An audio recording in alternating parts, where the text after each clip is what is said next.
Which twin is more handsome?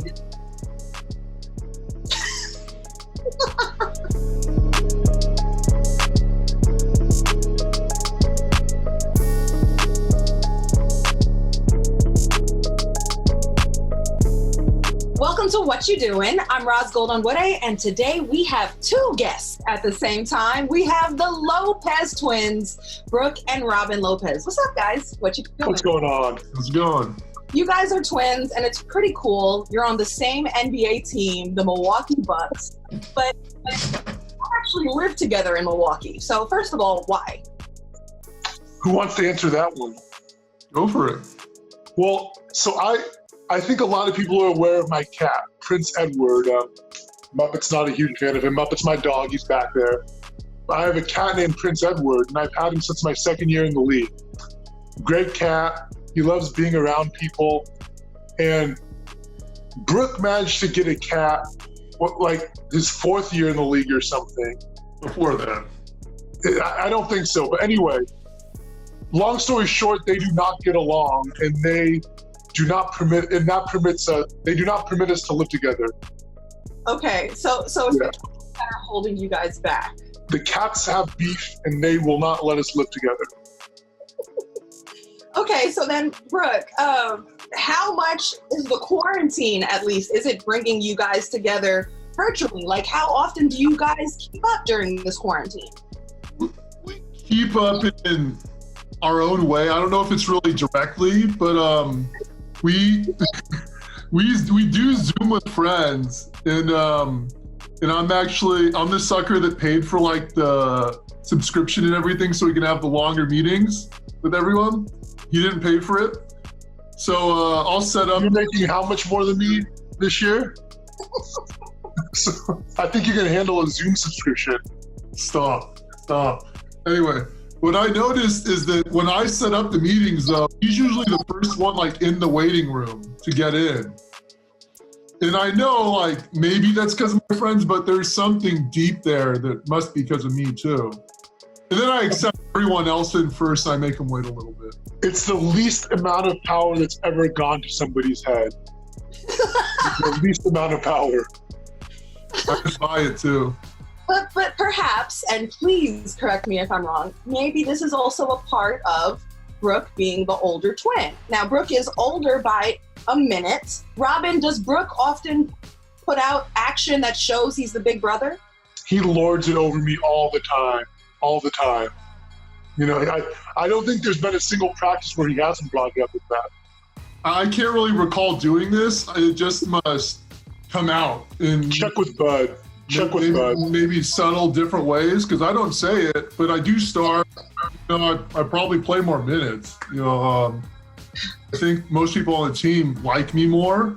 Banks likes me more, for sure. The fans probably like me more. I mean, it's not even a close contest. This is the first time I'm actually saying this stuff. He's felt it the whole time. This is the first time I'm saying it, and we know it's all true. Does Coach Bud treat you guys differently? Or does he try to coach you at the same time together, or you guys are just separate entities on the team? I think Coach Bud's a little part of getting the rivalry going. He says he doesn't really like it, and he doesn't want it to interfere with team dynamics or any of our goals. But he's always the one out there when we scrimmage at the end of practice and everything. It's always Robin's guarding Brook, Brook's guarding Robin. How does he think that's going to go? Honestly. Right, but let's start with your first coach before we get to Coach Bud. Let's talk about mom, family. It wasn't just you two at home. You also had two other brothers. So mom was kind of bringing up four big boys. What was it like in your house, especially around food or clothing with all of you boys? Well, we were always the youngest by a decent amount. So I like to envision her kind of as the wrangler on a ranch. But in reality, not saying she didn't do a lot, but I remember our eldest brother, Alex, pitching in quite a bit. He was always a dutiful older brother. Not that Chris wasn't, but Chris was always more of a troublemaker with us, I think. How did you guys dress? Was it like twinsies, or it was really important to look different? So No, okay, yeah. So our mom actually, she preferred to dress us more individually. Look at, you see, you're loving it right now. My mom didn't exactly love it, and I will say I'll look at those pictures, and even I have a tough time telling who's who. So you're identical. And I read an article, mom sometimes would put blue for Brooke and red for Robin. Yes. I'm curious, how did Halloween costumes go? Were you guys like duos on Halloween costumes, or, what were there tandem costumes for Halloween? So she would do red for Robin and blue for Brooke. And it kind of got flipped on Halloween one year, because one year we were the Mighty Morphin Power Rangers. But I liked the Red Ranger. The Black Ranger was my favorite, but his costume was sold out. So I was the Red Ranger because red was my favorite color. And then Robin was the Blue Ranger because blue was his favorite color, and he's also a dork like Billy. Billy is awesome. So it worked perfectly. He's a nerd just like Billy, so it was perfect. But I mean, it totally inverted the Robin Red, Brooke Blue thing. It changed everything forever from that point on. That was, kind of that linchpin moment to just where everything... Watershed. Are there any kind of crazy stories about, tricking people into thinking one of you is the other, or? We tried that twice in elementary school. We did it in first grade, and we got to school early. We always did, because our mother was a teacher as well, so she had to get to class. And one teacher saw us, so we switched shirts, we switched pants, we switched shoes, everything. And we went to each other's classes for the day. And I guess I didn't do quite a great job of aping Brooke's tendencies, because his teacher was able to tell that I was not Brooke. Whereas my teacher, Miss Les, was completely fooled, I guess. Oh, wow. Maybe this says more about acting skills. Or the... It does. Yeah, I mean, just across the board. I was successful and Robin failed. That's kind of... As you keep going through everything, you're going to realize, that's kind of the prevalent theme throughout all this. Oh my gosh. Be nice, Brooke. But, actually, so looking at you, you can tell right away which one is which, because Robin's got the hair, Brooke's kind of got more clean shaven. As you were growing up, how did it become important to you to make sure to differentiate yourself so people not only visually, but also you felt different than your twin? I don't think there was ever a distinct decision where I said, I'm going to be, I'm going to be the shaggy-haired twin. I really think it was just one day in 7th or 8th grade, I want to say, when my mom was going to take us both to the barber, and I just decided not to go. And I would make occasional visits to barbers in the next couple years. That kind of tapered off a little bit, pun intended, I suppose. But I think that was the genesis of the look you see today. And it's a look that everybody across the country is kind of replicating at this moment in time. You were at the front of the wave with the hair and the textured big hair. Absolutely. I was. Thank you. Now, so basketball-wise, it's such a blessing. It's incredible, that not only one, but two brothers, and then twins at that, were able to make professional NBA basketball careers. And you've both made very respectable, successful basketball careers, certainly with your own trajectories.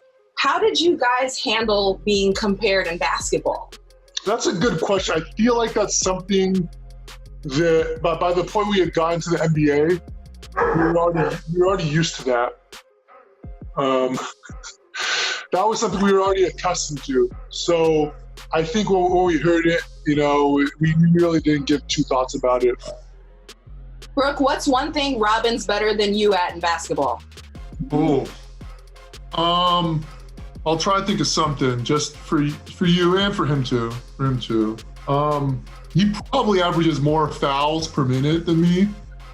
If we look that up, I would absolutely bet that. He's been ejected more times for sure. I've never been ejected. Okay. Never. He's in me. So wait, who's got the bigger temper? I have the quicker temper.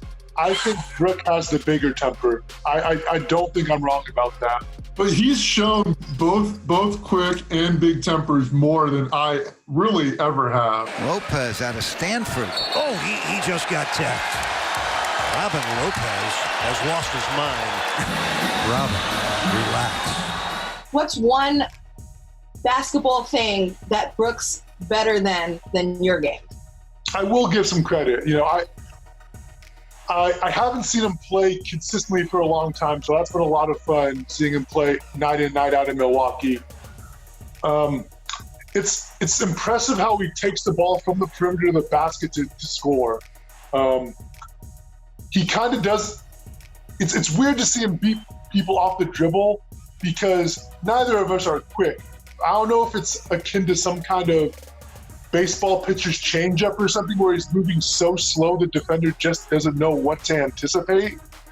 He's somehow able to get by the guy and score. It seems like it goes against all laws of physics. Brook was already on the Milwaukee Bucks before you got there, Robin. So when you arrived on the Bucks, did Brook help you with learning the playbook? Not at all. Not at all. He knows he has a target on his back. He's not trying to help me out at all. For real? Did he help you with the playbook? A little bit here and there, yeah. The staff was very great about, just making sure we play basketball. So the playbook, once it's figured out, isn't too difficult, and he's been helpful with that. I know you guys often play tandem for each other. How do you help each other in season on the same team? I think he has a year of experience in the system, particularly with defensive schemes. Bud likes to get funky with a lot of schemes here and there for specific teams. And Brook's been very helpful in those situations. Okay, cool. And Brook, how has Robin helped you? It's actually, it's been a good experience because he does fit in with our team's defensive mindset, especially.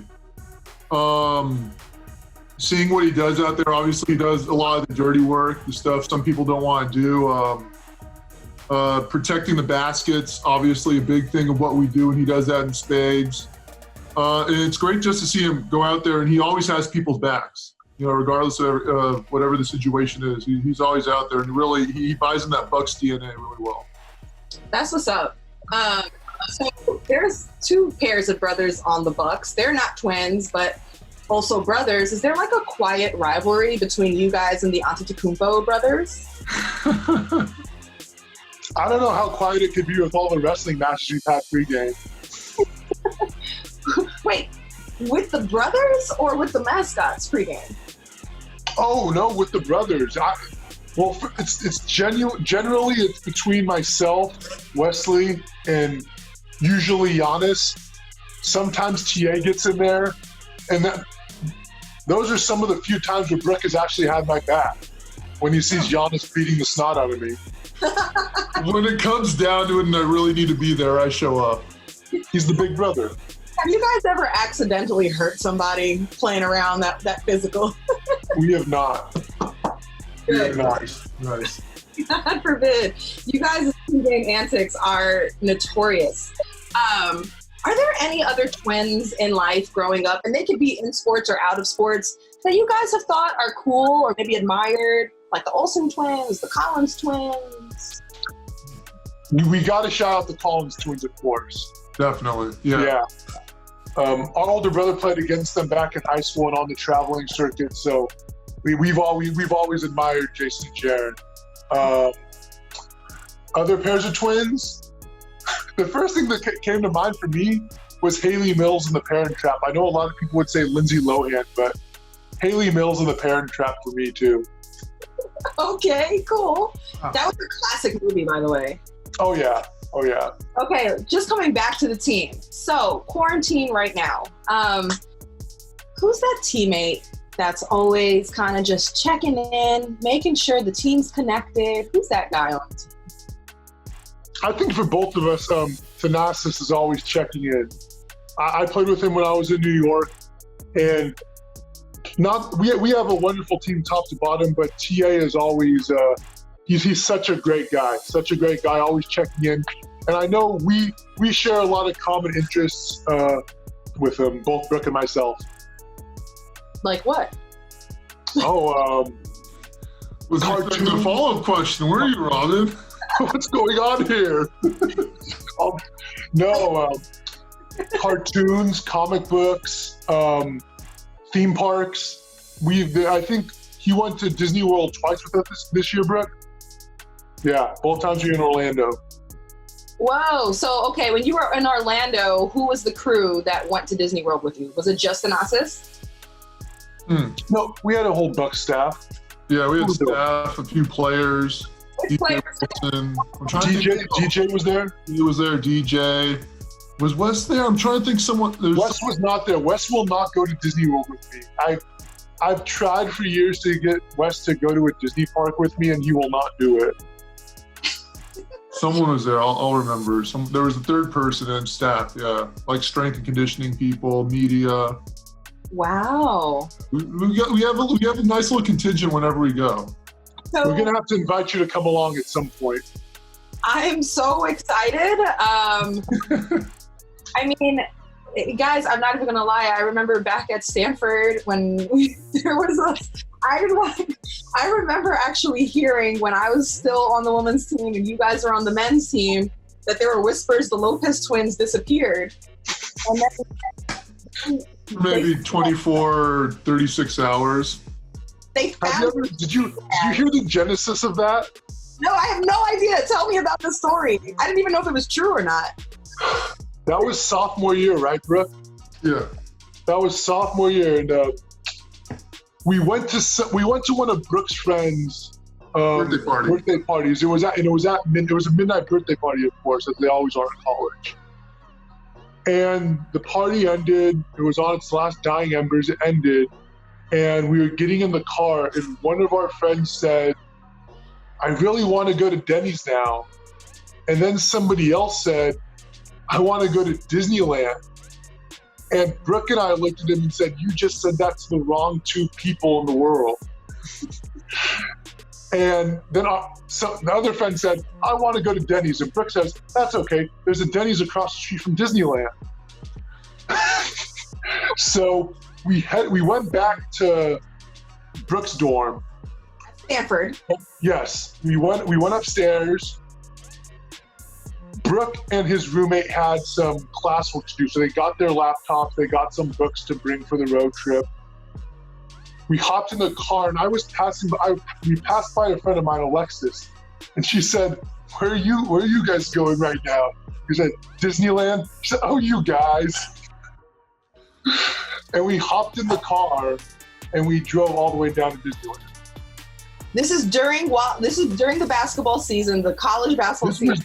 This was just before, I think. Just before. You were practicing. We were practicing. We were practicing. I remember on campus, it was like, yo, the Lopez twins disappeared. And then it turned out, y'all were in Disneyland. This is your Rodman Vegas story. This is. Right. It couldn't be more fitting. Yeah, that's very true. So now, obviously, you've heard that the NBA is exploring the option of playing games at Disney World and lodging the players there. What's your initial reaction to this? I've only had one major reaction, and that's we have got to stay at the Polynesian Village Resort. That's my one demand. Is that like the Four Seasons of all the hotels on Disney? It is one of the nicer ones. It's the word opponent. I wanted to be intelligent. No, I'm not going to be intelligent. It's obviously a Polynesian tiki themed resort. Very nice. There's these nice waterfront cabanas. What are the pros and cons of possibly having a season play out on Disney World's resort? It sounded so ridiculous the first time I heard it, but actually kind of thinking about it for a little bit, there's so many resorts over there for, NBA staff, each individual team. I feel like they keep their distance from one another if they had to. You have a decent amount of arenas around the area. I know Disney has one on site, and then there's all the colleges, universities, the Magic have their arena. Seems like it's something that could actually work out. Since you guys are so familiar with Disney World, if you were to give advice to Adam Silver about how to proceed there, like what advice would you give Adam? I think it's in the Bible. I think it's something like, first thing we do is we get rid of all mascots. I might be paraphrasing, but Disney has all these awesome characters. We have these ridiculous mascots. I say, why don't we just do some kind of creator switch? I know you're not big on the mascots, but of course, what is the mascot of the Bucks again? Benny or something? Bango. Bango is my dude. That's my guy. Bango is in my entourage. Bango is coming along wherever we go. Favorite Disney character? Tigger.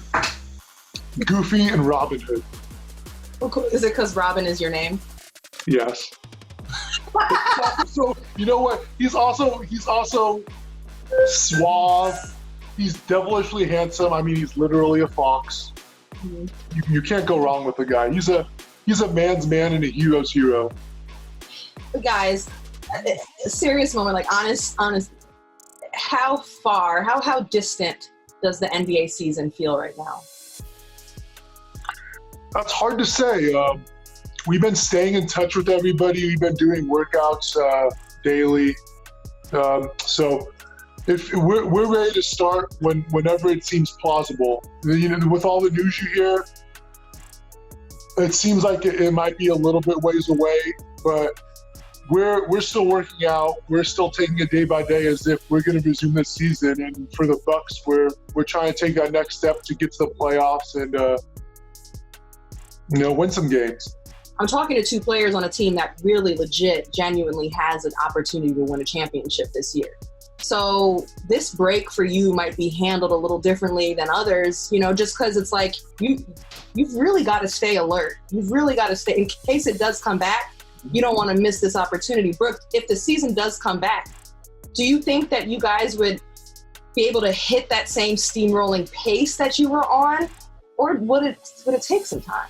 I think, and I'm definitely an optimist, but I do think that the way our team is structured, how we get along, the continuity we've had through the beginning of last season, and the work we've been getting in the past month or month and a half or whatever, I think we've done pretty much what we can, and we have the sort of character and DNA to help us as much as possible when it starts back up and that first foot hits the ground, that we'll be off and running in the best shape possible. I think we're so lucky and blessed that all the players on our team get along the way they do, both on and off the court, and everyone's bought into our system so much on the offensive and defensive sides that really once we get going again, we'll be lucky that I feel like we'll pick up where we left off.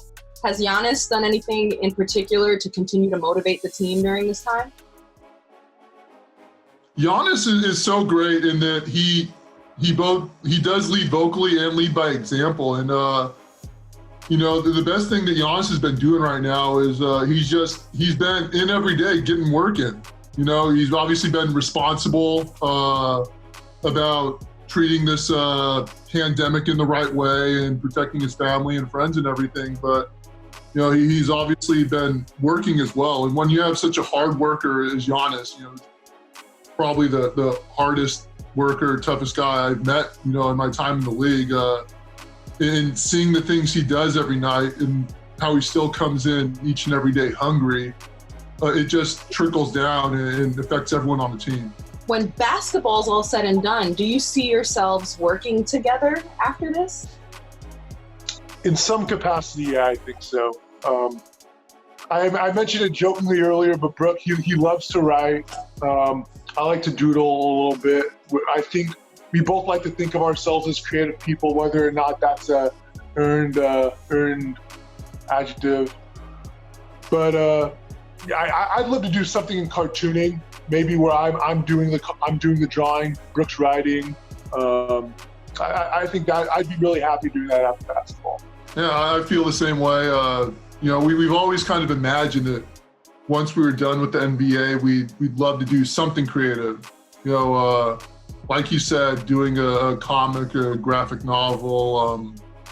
You know, I'd love to write, you know, some books myself, fiction in the vein of like Tolkien and C.S. Lewis, stuff like that. A lot of world building and everything. And then between the two of us, we've always wanted to be Imagineers as well. You know, obviously we're big Disney fans, big park fans. And so the guys who create all the magic in the parks, create the attractions and the theming and tell all the stories are Imagineers. And so that's something we've always envisioned doing down the line when we're done. I would totally go to Lopez Land. Like, you know, all the attractions, not the mascots, the characters that would be there. Yeah. Get a lifetime pass. Thank you. Okay, guys, every What You Doing ends with a challenge. And for you two Lopez twins, we are going to give you a twins challenge. Naturally. So what you're gonna do, I'm gonna say something and you're gonna say which twin it is, but you're gonna do it by pointing. So you're gonna close your eyes.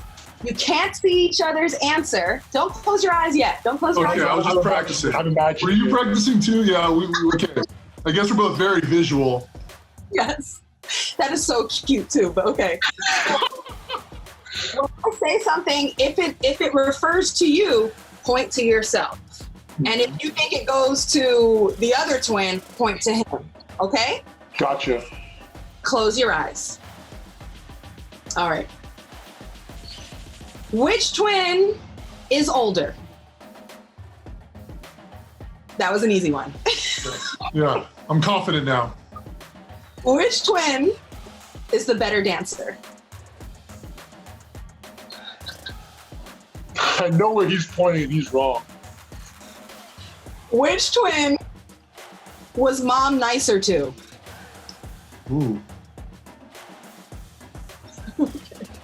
If it was a comic book series, which twin would be the evil twin? You need an answer. Okay. Which twin is more handsome?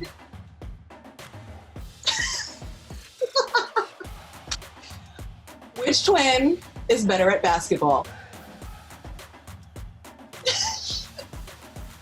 You guys suck at this game. Okay, here we go. A few more. Which twin is more outgoing? Okay. Which twin is smarter? Which twin is messier? Okay. I hope he owned up on that one. He actually did. He did. That was. When you see this, is going to be funny. Which twin falls in love faster? Aww. What happened? What happened? It was you, Brooke. Me too? Yeah. That'll be another story to tell another time. All right, we've got the last four here. Which twin cried more as a kid? Ooh. I'm gonna say. Okay, y'all got that one together. Robin, you're the crybaby. I think I was. All right, which twin spends more money? That contract. It wasn't which twin has more money, it's who spends. Right. All right, which twin apologizes first after a fight? Oh, I don't know. That might be a not applicable. I don't know. Yeah. We don't really apologize. We kind of just like sit and fester for a little bit, and then like everything goes back to normal. All right, last one. Which twin is the better cook? Oh. Brooke needs some time on this one. Okay. I've seen Brooke botch a package of Easy Mac. I mean, there's only one solution to this answer. I'm not the brother that poured the milk before the cereal. He used to pay me to bake a ramen for him. That's not true. That is true. It's not true. Robin? Yeah, ramen. Oh, okay. Awesome. Well, guys, that was the twin challenge. Yay! Yay! You're both winners. We all won. Everyone won doing that. Well, it's so nice to see you guys during quarantine, and thank you for me on What You Doing. Oh, thank you so much for having us. What You Doing is definitely a family-friendly show. That's right. All the time. Thanks for watching ESPN on YouTube. For live streaming sports and premium content, subscribe to ESPN+.